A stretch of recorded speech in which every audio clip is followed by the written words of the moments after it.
I'm okay, I'm fine. Kincana, kincana, teng neng neng neng neng. Ku menahan rasa sakit, rasa sakit. Few moments later.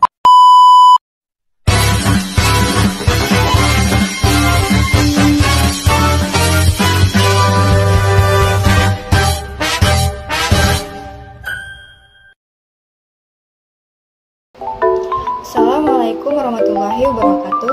Halo semuanya, perkenalkan nama saya Remina Mayanti, NIM 0632, Program Studi Manajemen, kelas R5 semester 3. Video ini dibuat dan diposting untuk memenuhi syarat penilaian UTS mata kuliah Etika dan Tanggung Jawab Sosial Bisnis dengan dosen pengampu Bapak Asep Safiuddin, SE, MM. Sebelum kita melanjutkan ke presentasinya, adapun materi pembahasannya yaitu 1. Bisnis yang beretika. 2. Perusahaan dan pemangku kepentingan. 3. Globalisasi dan etika bisnis. 4. Teori-teori etika dan relevansinya. 5. Tanggung jawab sosial perusahaan dan audit kinerja. 6. Hak dan kewajiban pemilik usaha. Materi yang pertama yaitu bisnis yang beretika. Apa sih definisi etika bisnis? Etika bisnis adalah cara-cara untuk melakukan kegiatan bisnis yang mencakup seluruh aspek yang berkaitan dengan individu, perusahaan, industri, dan juga masyarakat. Semua ini mencakup bagaimana kita menjalankan bisnis secara adil, sesuai dengan hukum yang berlaku, dan tidak tergantung pada kedudukan individu ataupun perusahaan di masyarakat. Selanjutnya, pentingnya berbisnis secara etis. Berbisnis secara etis sangat penting karena memiliki dampak positif yang signifikan, baik pada tingkat individu maupun pada tingkat organisasi dan masyarakat secara keseluruhan. 8 poin alasan mengapa etika bisnis penting. 1. Reputasi dan kepercayaan. 2. Kepuasan pelanggan. 3. Berkelanjutan jangka panjang. 4. Hubungan rekan bisnis yang baik. 5. Tanggung jawab sosial. 6. Kepuasan karyawan. 7. Kepatuhan hukum. 8. Keuntungan jangka panjang. Hal-hal apa aja sih yang harus diperhatikan dalam menciptakan etika bisnis? 1. Menuangkan ke dalam hukum positif. 2. Mampu menyatakan yang benar itu benar. 3. Mengembangkan tanggung jawab sosial atau social responsibility. 4. Memelihara kesepakatan. Materi yang kedua yaitu perusahaan dan pemangku kepentingan. Pemangku kepentingan adalah seseorang, kelompok, atau organisasi yang mempunyai kepentingan atau kepentingan dalam mengambil keputusan dan aktivitas suatu bisnis, organisasi, atau proyek. Pemangku kepentingan dapat menjadi anggota organisasi tempat mereka memiliki kepentingan atau mereka tidak dapat memiliki afiliasi resmi. Pemangku kepentingan dapat memiliki pengaruh langsung atau tidak langsung terhadap kegiatan atau proyek suatu organisasi. Dukungan mereka seringkali diperlukan untuk kesuksesan bisnis dan proyek. Adapun jenis pemangku kepentingan.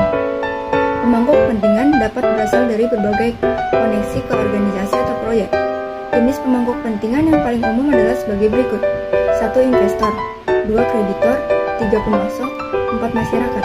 Pemangku kepentingan sering dikelompokkan ke dalam dua kelompok utama, yaitu pemangku kepentingan internal dan pemangku kepentingan eksternal.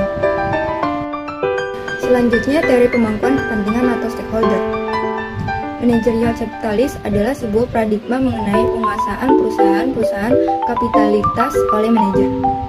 Managerial capitals didefinisikan sebagai perubahan pengalaman kontrol atau perusahaan kapitalis dari pemilik di era Karl Marx ke para manajemen eksekutif. Tentunya saja undangan-undangan korporasi yang rumit dilahirkan pada era di mana para pemilik kapitalis sangat dominan perlu memberikan jaminan bahwa para manajer disebut sebagai bekerja untuk para pemilik.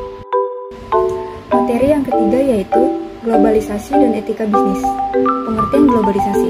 Menurut Lawrence Aron Gray, globalisasi adalah sebuah percepatan dan intensifikasi dalam interaksi dan merupakan sebuah perpaduan antara perusahaan, pemerintahan, dan orang-orang dari negara yang berbeda. Sedangkan menurut Selo Somarjan, globalisasi adalah suatu proses terbentuknya sistem komunikasi dan organisasi antara masyarakat di seluruh dunia. Selanjutnya ada pengertian etika dalam berbisnis. Secara umum, etika bisnis adalah seperangkat aturan moral yang digunakan untuk mengatur dan menjalankan sebuah bisnis. Kemudian, menurut seorang ahli, Muslik mendefinisikan Etika bisnis adalah suatu pedoman mengenai tata cara ideal dalam mengatur dan mengelola bisnis dengan mencakup pada norma dan moralitas yang berlaku. Apa sih tujuan etika bisnis? Etika bisnis dikatakan sebagai sebuah standar atau pedoman dalam melakukan proses kegiatan bisnis. Oleh karenanya, ada tujuan utama yang lebih besar, yaitu menjaga keteraturan, membangun sistem moral, memandu tingkat perilaku di dalam organisasi perusahaan. Adapun manfaat dari memahami etika bisnis. Manfaat yang bakal didapat oleh perusahaan adalah seluruh proses bisnis yang bisa berjalan dengan lancar. Ketika proses bisnis berjalan lancar sesuai pedoman, otomatis bakal menarik dan mendatangkan banyak profit untuk perusahaan. Namun sebaliknya, bila ketika dalam bisnis tidak dijalankan semestinya, maka tujuan tersebut akan sulit tercapai. Materi yang keempat yaitu teori-teori etika dan relevansinya. Pengertian teori-teori etika. Secara umum, teori ini memang berbicara tentang bagaimana perilaku berbisnis yang baik dan sesuai dengan norma. Etika sebagai disiplin ilmu yang berhubungan dengan kajian secara kritis tentang adat kebiasaan, nilai-nilai dan norma perilaku manusia yang dianggap baik atau tidak baik. Adapun faktor-faktor yang mempengaruhi etika bisnis. Melihat banyaknya pelanggaran etika yang terjadi antara perusahaan dan stakeholder, memunculkan asumsi bahwa hal-hal yang mempengaruhi etika bisnis diantaranya 1. Pursuit yang didapat karena persaingan kompetitor. 2. Kondisi ekonomi. 3. Kesalahan operasional. 4. Pengetahuan individu akan etika. 5. Demand pasar yang tidak sesuai dengan kemampuan perusahaan. Relevansi etika dalam bisnis. Relevansi etika dalam bisnis. Banyak peristiwa bisnis yang menunjukkan penurunan kualitas perbisnis dan merugikan kepentingan konsumen serta masyarakat luas, seperti tindakan monopoli, penipuan, kerusakan lingkungan, dan sebagainya. Perilaku pembisnis dunia semakin mengkhawatirkan keselamatan dan kelestarian lingkungan. Materi yang kelima yaitu tanggung jawab sosial perusahaan dan audit kinerja sosial. Perkembangan tanggung jawab perusahaan. Secara simultan, perusahaan akan menjalankan 3 jenis tanggung jawab yang berbeda-beda kepada pemangku kepentingan, di mana ketiga tanggung jawab tersebut harus dijalankan secara seimbang. Penekanan kepada salah satu jenis tanggung jawab saja akan menyebabkan perusahaan berjalan secara tidak optimal. Apa saja sih yang termasuk ketiga tanggung jawab tersebut? 1. Tanggung jawab ekonomis. 2. Tanggung jawab hukum. Dan yang terakhir, tanggung jawab sosial. Pengertian Corporate Social Responsibility atau CSR. Menurut pandangan Milton Friedman, bahwa tanggung jawab sosial perusahaan adalah menjalankan bisnis sesuai dengan keinginan pemilik perusahaan owner. Biasanya dalam bentuk menghasilkan uang yang banyak, mungkin dengan senantiasa mengindahkan aturan dasar yang digariskan dalam suatu masyarakat sebagaimana diatur oleh hukum dan perundang-undangan. Pengertian audit pertanggungjawaban sosial. Audit pertanggungjawaban sosial merupakan suatu proses di mana organisasi dapat menentukan kewajaran kinerja sesuai mereka, laporkan, dan mengembangkan kinerjanya. Audit bertanggung jawab sosial diharapkan dapat dipergunakan untuk menilai dampak sosial dari kegiatan perusahaan, mengukur efektivitas program perusahaan yang bersifat sosial, dan melaporkan sampai seberapa jauh perusahaan memenuhi tanggung jawab sosialnya. Materi yang terakhir atau yang keenam yaitu hak dan kewajiban pemilik usaha. Apa sih pengertian pemilik usaha? 1.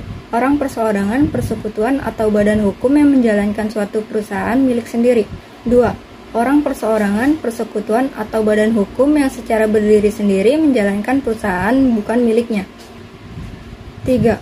Orang perseorangan, persekutuan, atau badan hukum yang berdiri di Indonesia mewakili perusahaan. Lalu apa sih hak pemilik usaha? Secara singkat, pemilik usaha atau perusahaan memiliki hak yang tercantum dalam uraian Undang-Undang Ketenagakerjaan. Hak-hak tersebut diantaranya yaitu 1. Perusahaan berhak atas hasil dari pekerjaan karyawan. 2. Perusahaan berhak untuk memerintah atau mengatur karyawan atau tenaga kerja dengan tujuan mencapai target. 3. Perusahaan berhak melakukan pemutusan hubungan kerja terhadap pekerja buruh atau karyawan jika melanggar ketentuan yang telah disepakati sebelumnya. Yang terakhir, kewajiban pemilik usaha atau perusahaan. 1. Setiap pemilik usaha wajib melaksanakan ketentuan waktu kerja.